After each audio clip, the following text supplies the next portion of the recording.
Security forces in India are on alert as the country celebrates its Republic Day. A display of military might has marked 58 years since the country adopted its constitution following independence from Britain.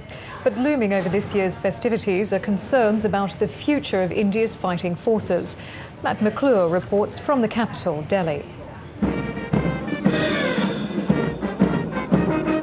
Republic Day Parade, India's annual show of military muscle. An emerging world power that expects to spend $30 billion on new armaments over the next 5 years, but also a million-strong force that's struggling now to keep its best and brightest. For an earlier generation, a career in the Army promised economic security and much more. So it was travel, it was adventure, it was meeting new people, it was the operational life from Kashmir to Nagaland, and I'd been to Trivandrum, which is deep south. And so in about 5-6 years, I'd seen most of the country. These days, though, a soldier's life doesn't have the same appeal for some.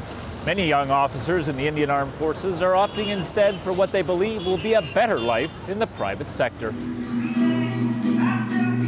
Former soldiers like Baninder Singh Bali, who makes twice as much now as a consultant in the country's booming construction industry than he did as a major in the Army. It's not just me, it's everybody. What do you strive for at the end of the day? I mean, what can buy you comforts? It's money. The idea of compulsory service has been raised and rejected. Now the Armed Forces says it is working on incentives to recruit and retain soldiers. Action that at least one former general says is crucial. If you do not have the right leadership, then you're not going to win the next war, because leadership is going to provide the cutting edge.